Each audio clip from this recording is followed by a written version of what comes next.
Bom, é muito comum a gente pensar na história como se fosse um grande museu. Sim, um lugar cheio de poeira. Exato, um lugar super silencioso, cheio de coisas antigas, guardadas lá em umas vitrines, né, que a gente só olha, a gente admira, mas na prática aquilo não afeta em nada a hora de pagar os boletos ou de lidar com a família no fim do dia. É, a história vira só uma curiosidade acadêmica para muita gente. Pois é, mas tipo, de vez em quando a gente se depara com uma anomalia gigantesca. Imagina só um texto milenar.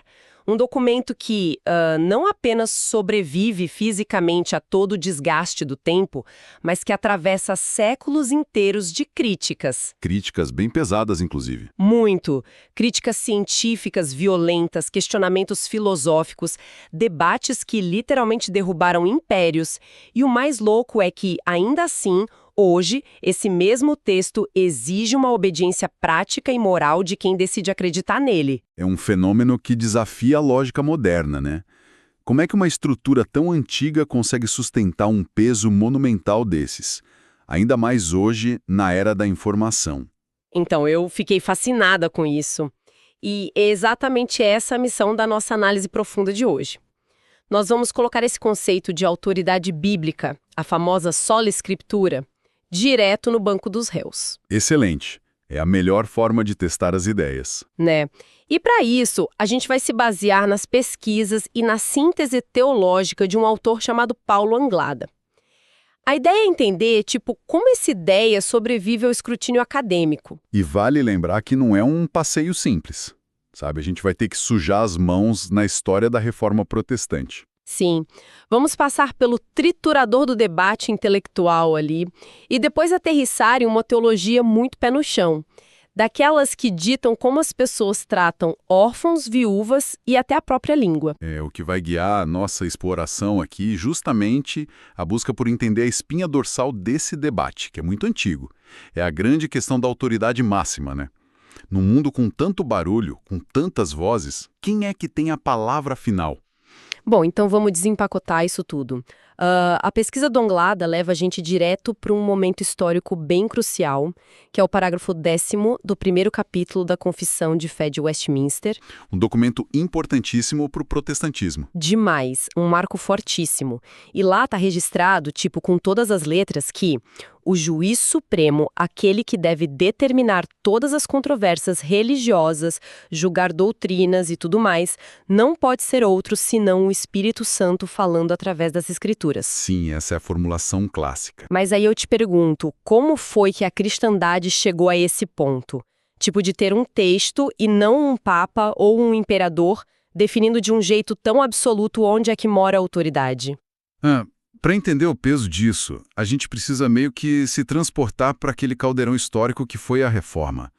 A grande crise daquela época, o estopim de tudo, era basicamente uma crise de jurisdição. Jurisdição no sentido de quem manda de verdade. Exatamente. Onde é que repousava a autoridade final? Era na tradição que a igreja foi acumulando e cristalizando ao longo dos séculos? Ou era nas decisões dos concílios formados por líderes humanos? E líderes humanos erram, né? Como erram. Então, a conclusão lógica que os reformadores chegaram foi a seguinte: se existe de fato uma revelação divina escrita, ela tem que ser o tribunal de última instância. É a ideia profunda de que o texto não é, sei lá, um arquivo morto, não é uma jurisprudência antiga, mas a voz viva do Espírito julgando as tretas, vamos dizer assim. Mas, olha só, uma afirmação tão absoluta de autoridade assim, ela não passa despercebida, concorda? De jeito nenhum. Vira um alvo na hora. Pois é. Se a regra de ouro é que a Escritura é o juiz supremo, eu imagino que os ataques não venham só de céticos ou do pessoal de fora. Tem muita gente dentro da própria tradição religiosa tentando ajustar essa balança. E tem mesmo. Se a gente observar a estrutura que o Anglada propõe, essas ameaças à autoridade da Bíblia operam em duas frentes bem básicas. A gente pode resumir como adição e subtração. Adição e subtração. Tá, explica melhor isso pra gente. Então, do ponto de vista analítico, a adição acontece quando a galera estabelece fontes extras de autoridade. Fontes que começam a competir com o texto original, sabe? Tipo colocar coisas no mesmo nível da Bíblia? Isso. Historicamente, a gente vê isso na defesa da tradição pela Igreja Católica, por exemplo, que eleva o magistério da Igreja ao mesmo patamar das Escrituras Sagradas. Entendi. E tem outras formas de adição além dessa tradição institucional? Tem sim. E isso rola num outro extremo, mas com a mesmíssima mecânica. São as chamadas novas revelações do Espírito. Isso é super comum em movimentos carismáticos mais modernos ou naqueles entusiastas antigos. Eles buscam mensagens extras, sonhos, visões, coisas que iriam além do que já está documentado ali no texto. Ah, então a adição seria algo como: o texto é ótimo, mas olha só, a gente tem essa outra coisinha aqui que também é regra. Perfeito. É exatamente isso. E a subtração deve ser aquele negócio que a gente vê muito hoje de, essa parte do texto é meio antiquada, vamos focar só no que soa bonitinho, né? A subtração é um pouco mais sutil filosoficamente falando. É um fenômeno que ganha muita força na teologia liberal clássica, na chamada neo-ortodoxia e no neo-evangelicalismo. Eles não estão inventando revelações novas, não é isso. Eles estão cortando pedaços. Mais do que isso, eles estão reduzindo, negando ou tornando totalmente subjetivo o alcance do texto. Para a gente desvendar como isso funciona na prática, a teologia reformada clássica divide a ideia de autoridade em 3 pilares principais: origem, certeza e escopo. Opa, peraí, vamos desacelerar um pouquinho. Neo-ortodoxia, teologia liberal existencialista. Nossa, são termos bem pesados. Como é que isso afeta a pessoa que está lá, simplesmente tentando entender a fé dela no dia a dia? Vamos pegar o primeiro pilar que se falou, a origem. Tá, vamos lá. A base clássica reformada diz que a origem do texto é divina. Ou seja, tem a autoria primária do Espírito de Deus, o que garante a infalibilidade e a autoridade inerente daquele documento. Tá, e o que a teologia liberal diz sobre isso? A teologia liberal entra tentando racionalizar tudo. O argumento deles é que as Escrituras são, na sua essência, um produto puramente do espírito humano. Ah, como se fosse um livro qualquer de história ou filosofia. Exato. E como todo produto humano, conteria sim aspirações super elevadas, mensagens bonitas, mas também estaria cheio de falhas, lendas e erros morais da época em que foi escrito. Então eles concluem que a razão crítica do homem moderno é que deve julgar o que ali dentro é válido ou não. Sabe, ouvindo isso, me vem uma analogia na cabeça, pensando na galera que vive no mundo da tecnologia. Ah, manda ver, adoro analogias. Como se a teologia liberal visse a Bíblia como um software de código aberto, um open source, sabe? Interessante. Como assim? Tipo, ela diz, olha, tem uns bugs bem antigos nesse código aqui, umas ideias ultrapassadas do mundo antigo. Então, nós que temos a mente brilhante de hoje, a gente tem total liberdade para criar um patch de atualização. A gente edita, apaga o que a nossa razão acha incorreto. Uma customização da verdade. Exato. Enquanto a visão histórica reformada enxerga o texto como um sistema operacional definitivo. É um código fechado, criptografado e intocável. Olha, essa é uma analogia excelente mesmo, para explicar o pilar da origem. Isso já joga a gente direto no segundo pilar, que é a certeza. Tá, a certeza. O que muda aí? O pensamento clássico afirma que o texto tem uma autoridade que é objetiva. Ou seja, ele é a verdade, quer a pessoa acredite ele, quer a pessoa odeie ele.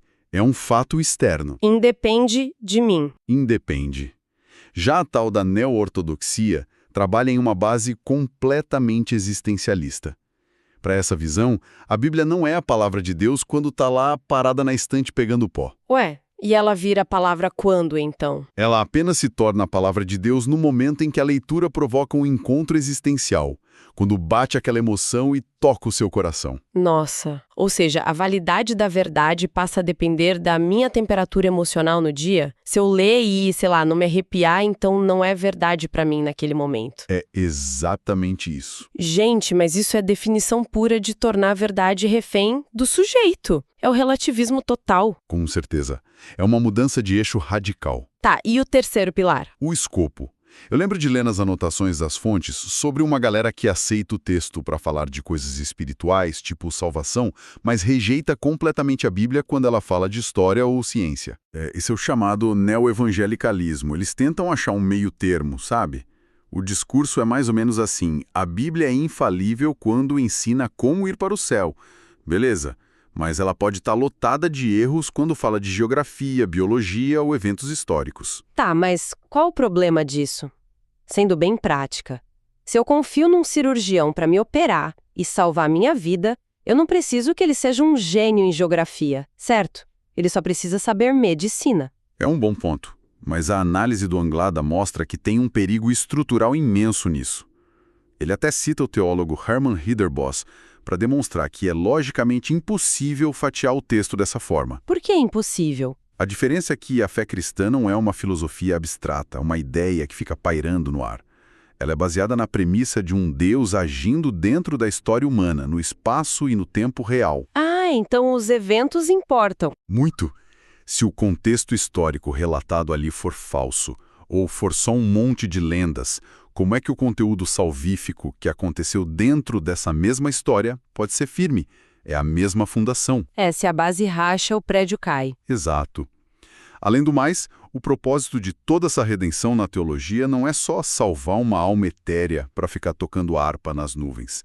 É a restauração de todo o cosmos, da criação física. Então, separar salvação de história é criar o que os acadêmicos chamam de um cânon dentro do cânon. O leitor acaba virando o juiz supremo, decidindo com a própria tesoura o que vale e o que não vale. Bom, a gente já estabeleceu que essa visão clássica exige uma autoridade absoluta em absolutamente todos os campos. Mas, vamos combinar.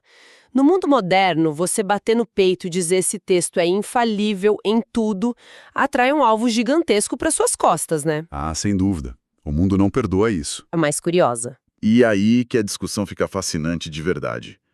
Porque tem um ponto cego filosófico gigantesco no racionalismo moderno que raramente é discutido abertamente nos corredores das universidades. Ponto cego. Como assim? Baseando-se em pensadores como o J.I. Packer, a análise que o Anglada traz mostra que a rejeição das escrituras em muitos departamentos de teologia, nas universidades mais secularizadas, quase nunca é o resultado de uma nova descoberta factual. Não é tipo, acharam um papiro novo, escondido no deserto, que muda tudo. Não, nada disso. A rejeição nasce de pressuposições filosóficas naturalistas que já vêm de fábrica, vamos dizer assim. Explica melhor essa pressuposição. O pesquisador já entra no laboratório ou na biblioteca com uma regra inquebrável na cabeça dele: milagres são impossíveis e intervenção divina não existe. Ponto. Ah, então o jogo já tá ganho antes de começar. Exato. Se ele topa com uma profecia bíblica super detalhada que se cumpriu, a conclusão automática dele não é que houve inspiração divina. A conclusão dele é que o texto com certeza foi escrito depois do evento por alguém se passando pelo profeta. A decisão de que o texto não tem origem divina é tomada antes da pesquisa sequer começar. Que loucura! O Packer tem um nome pra isso, não tem? Sim, ele chama essa atitude de uma brincadeira intelectual, porque no fundo é um método totalmente circular. E isso leva a gente direto para aquela grande arena de gladiadores que é o embate da ciência contra a Bíblia. Olha, eu confesso para você que eu dei umas boas risadas lendo os dados da pesquisa nessa parte. Tem um detalhe histórico incrível aí, não tem? Tem um detalhe sensacional. No ano de 1861, a Academia Francesa de Ciência publicou uma lista oficial, com toda aquela pompa e circunstância, sabe?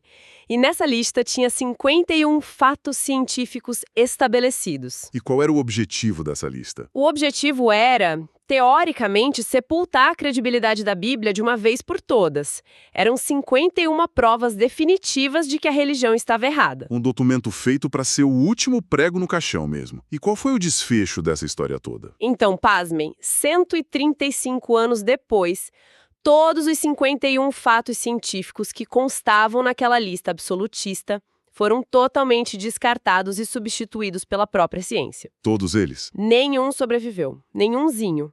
Enquanto isso, o texto bíblico milenar segue idêntico, lá intacto. Olha, esse episódio é um laboratório perfeito para a gente entender o debate. Mas, peraí, deixa eu atuar como advogada do diabo por um segundo aqui. Fica à vontade. A ciência mudar de ideia, descartar teorias antigas, não é um defeito, né? É literalmente a principal virtude do método científico. Um cientista moderno olharia para essa história de 1861 e diria: Exato. A gente corrigiu nossos erros porque nós evoluímos, enquanto a religião fica lá engessada na ignorância do passado.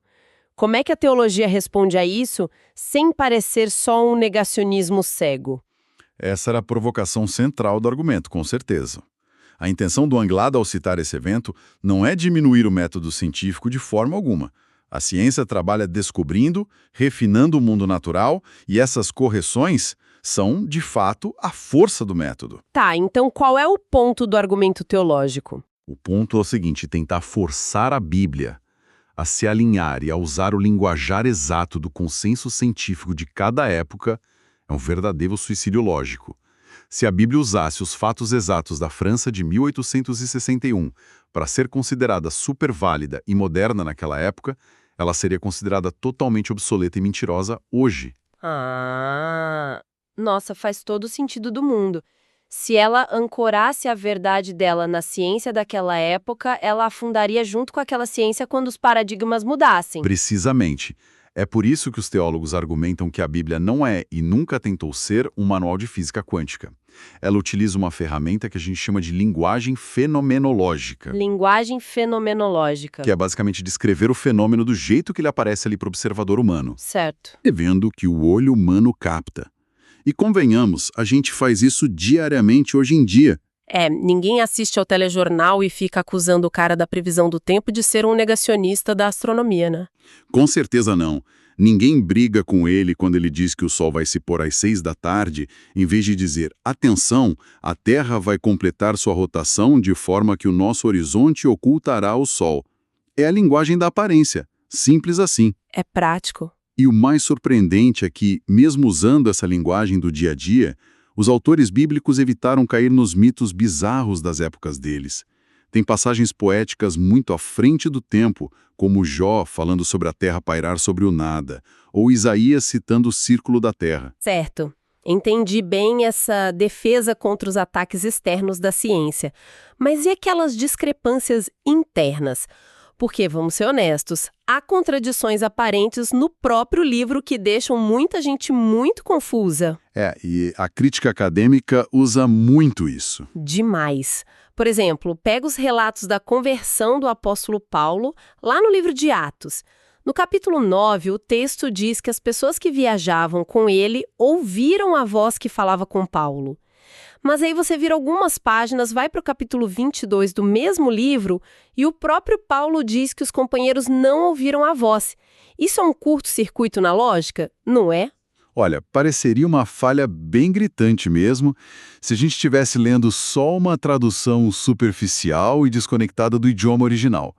Mas o argumento acadêmico para resolver isso recorre à linguística do grego antigo. O grego salva o dia de novo. Pois é. A raiz da palavra usada ali é fonim. No primeiro relato, no capítulo 9, a gramática indica que os companheiros ouviram o som bruto, o barulho físico, sabe? A vibração no ar. Eles ouviram um estrondo. Exatamente. Já no relato do capítulo 22, o grego usa uma construção de caso gramatical ligeiramente diferente para a mesma raiz. Aí a ênfase passa a ser na inteligibilidade. Ou seja, eles não compreenderam o sentido articulado daquelas palavras. Eles ouviram o barulhão, mas não entenderam a mensagem que estava sendo passada. Nossa, que detalhe. Então o que parecia uma contradição óbvia, na verdade só revela uma nuance super específica do idioma. Sim, o texto original é muito mais preciso do que a gente imagina. E a pesquisa também traz, além da linguística, uma regra jurídica bem interessante para resolver conflitos de narrativa, como aquela história do centurião romano. Esse é um ótimo exemplo de concisão histórica. E aí? E aí que a gente aplica o princípio da agência. É uma máxima que a gente usa até hoje no direito, no jornalismo, na vida corporativa. Quem faz algo por meio de subordinados, o faz por si mesmo. Sim, é tipo quando um político inaugura uma obra. Perfeito. Se o prefeito vai na TV e diz, eu construí esse hospital maravilhoso, ninguém no mundo vai lá no cartório acusar o cara de fraude histórica só porque ele não estava lá de capacete misturando cimento na betoneira, né? Todo mundo entende que ele deu a ordem, ele pagou a conta. Isso. Um evangelista foi mais conciso e atribuiu a ação logo ao autor intelectual, que era o centurião. O outro evangelista achou importante detalhar a logística e mencionou os mensageiros. Não há erro factual aí.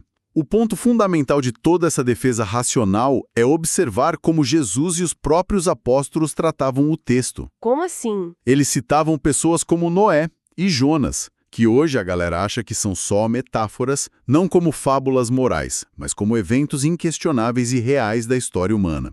O peso que eles davam era muito diferente. Bom, olha só, essa estrutura lógica toda é realmente impressionante. Mas eu acho que nos leva a uma transição vital aqui na nossa conversa. Para onde a gente vai agora? A gente pode passar o dia inteiro aqui ganhando debates de grego antigo, resolvendo conflitos históricos e defendendo a inerrância. É legal, é estimulante. Mas venhamos e convenhamos, vencer um campeonato de xadrez intelectual não paga as contas da alma, sabe? Concordo plenamente. Fica estéril. Muito. Se essa autoridade bíblica toda não aterrissar na vida real, lá na poeira da estrada, é um exercício fútil. E é aqui que as fontes da nossa pesquisa apontam direto para a Carta de Tiago, que, na minha opinião, é talvez o texto mais cru e incômodo do Novo Testamento. A Carta de Tiago não brinca em serviço. É o ponto onde a teologia é forçada a colocar a mão na massa. E é engraçado porque, historicamente, essa ênfase brutal que Tiago dá nas obras e no comportamento gerou muito desconforto na academia. A famosa colisão entre os apóstolos, né? Isso. Alguns estudiosos tentaram criar meio que uma guerra teológica artificial entre o apóstolo Paulo, que é o grande defensor de que a salvação vem unicamente pela fé e pela graça, e o apóstolo Tiago. Porque o Tiago chega chocando todo mundo dizendo que a fé sem obras é morta. É uma frase forte. Bem forte. Fé versus obras, como é que essa aparente contradição se resolve para quem, como a gente está discutindo, enxerga a Bíblia como uma voz unificada e coerente? A gente resolve isso analisando o foco específico da argumentação de cada um deles. O Paulo está focado na raiz do problema. A questão dele é como é que um ser humano falho consegue se justificar diante de um Deus que é absolutamente perfeito. E a resposta dele é clara, apenas pela graça divina. Obras humanas não compram absolvição. Tá, e o Tiago? O Tiago, por outro lado, está focado no fruto. O problema dele na carta não é como a pessoa é salva por Deus, mas sim que ele estava lidando com um monte de hipócritas que diziam ter fé, mas viviam na imoralidade total. A galera falava uma coisa e fazia outra. Exato. A perspectiva do Tiago é como é que você justifica a sua fé perante os homens. Como é que você prova para a sociedade que a sua crença não é só um delírio cognitivo da sua cabeça? Através de evidências externas. Uma fé que é genuína vai ser invariavelmente um motor interno que produz obras visíveis. Faz muito sentido. O que me leva à grande questão prática dessa análise, como é que alguém mede isso no dia a dia? A pesquisa que a gente usou destaca uma analogia formidável que o Tiago faz para explicar isso. Ele compara o contato que a pessoa tem com a palavra de Deus a alguém se olhando num espelho. Mostra o diagnóstico perfeito da alma humana. Mas aí o que acontece? No segundo seguinte, segundo a analogia, A pessoa vira as costas, sai andando e simplesmente escolhe viver a vida dela como se nada tivesse acontecido. Ela esquece a própria aparência. É a fuga da realidade. Porque ninguém gosta de ver os próprios defeitos iluminados em alta definição, né? de jeito nenhum. A pessoa descobre que está doente, vê a receita do remédio, mas escolhe ignorar o tratamento. Aí o Tiago diz que ela vira apenas um ouvinte negligente. E a conclusão lógica que o texto traz é que a palavra, aquela mesma autoridade absoluta que a gente debateu, não exerceu controle nenhum sobre essa pessoa. Ela leu, achou bonito e ignorou. E para não deixar isso como um conceito abstrato no ar, o Tiago vai lá e lista 3 marcas concretas do que ele chama de a verdadeira religião. Sim, ele é muito pragmático. Não são sentimentos vagos, tipo, eu sinto paz no coração. Não. São métricas extremamente visíveis de que a pessoa realmente se submeteu àquela autoridade. E aqui entra a parte que, sinceramente, machuca o ego. Porque das 3.000 coisas que ele poderia listar como prova de espiritualidade, a primeiríssima marca que ele diz que prova que alguém leva Deus a sério é, adivinha, dominar a língua. É um soco no estômago de muita gente. Demais. Mas por quê? Qual é a mecânica por trás da ideia de que colocar um freio na boca é o teste final de santidade? É que a escolha da língua pelo Tiago é genial do ponto de vista do controle de impulsos. O argumento ali é que a língua representa o lado mais indomável, mais reativo e selvagem da nossa natureza. A gente fala sem pensar toda hora. Exata. Ela é a válvula de escape do nosso orgulho, da nossa ira e, muitas vezes, da maldade mesmo. O Tiago usa umas metáforas incríveis, como um lemezinho super pequeno que consegue virar um navio colossal no mar, ou uma fagulha minúscula que incendia uma floresta inteira. Nossa, e incendeia mesmo. Pensa na internet hoje em dia. Nem me fale. A lógica dele é irrefutável se a autoridade de Deus não consegue governar o músculo mais rebelde do seu próprio corpo, impedindo que você destrua reputações e magoe as pessoas com as suas palavras. Então, afirmar que Deus governa a sua vida inteira e a sua alma eterna é uma mentira absurda. Caiu a ficha agora. Faz todo sentido.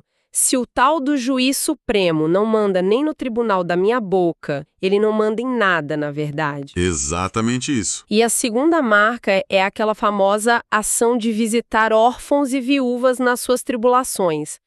Mas lendo a análise acadêmica, eu percebi que a gente não está falando de dar uma passadinha no domingo à tarde para tomar um cafezinho e dizer, irmão, eu estou orando por você. Definitivamente não é só isso. A análise mostra que o verbo original no grego para visitar, que é episkepteistai, carrega um peso muito maior. Significa examinar a situação cuidadosamente com o objetivo de assumir o cuidado e o suprimento material daquelas pessoas. Assumir a conta mesmo. Isso. A gente tem que lembrar que no primeiro século do Império Romano não existia sistema de previdência, não tinha INSS, não tinha estado de bem-estar social para ajudar ninguém. A viúva e o órfão eram os absolutos marginalizados da sociedade. Eles não tinham como retribuir o favor, né? Exato, era ajuda a fundo perdido. Ajudar essas pessoas era pura misericórdia financeira e emocional. Mas aí tem uma camada extra de responsabilidade que é quando a pesquisa cruza esse texto do Tiago com a instrução do apóstolo Paulo lá na primeira carta a Timóteo, no capítulo 5. Esse é o momento em que a teologia entra com os dois pés na porta da sala de jantar das casas modernas. É o choque de realidade para quem foge dos problemas de casa. Esse dever de cuidado financeiro, material e emocional precisa começar impreterivelmente dentro da própria família. Dentro de casa. Dentro de casa. Os textos bíblicos deixam claríssimo que, se alguém se diz religioso, cristão, o primeiro dever moral dessa pessoa é sustentar e proteger os seus próprios parentes, especialmente os mais velhos, os doentes e incapacitados. Então, o indivíduo não pode simplesmente jogar a responsabilidade de cuidar da própria mãe idosa nas costas do governo ou achar que a igreja tem que dar asilo para ela enquanto ele vai para o culto domingo cantar hinos e se achar super espiritual. Exatamente esse é o ponto cego de muita gente. O cuidado familiar primário não é um extra. É a validação básica de que a religião daquela pessoa não é uma fachada hipócrita. Pesadíssimo isso. É impossível terceirizar as obrigações familiares sem anular a própria profissão de fé. Não dá. E aí a gente chega na terceira e última marca que o Tiago aponta. Que é manter-se incontaminado do mundo, certo? Isso. Que basicamente se resume à ética diária. É a recusa constante em adotar a corrupção de valores, a desonestidade, a malandragem e a degradação moral que permeiam a sociedade lá fora. O famoso não se vender. Exato. Sem essas três evidências práticas operando juntas, que são o controle rígido do que se fala, o cuidado material ativo com a própria família e com os vulneráveis, e uma vida ética limpa, todo aquele debate longo que a gente teve sobre inerrância, grego antigo, concílios e teologia sistemática, tudo isso não passa de um ruído.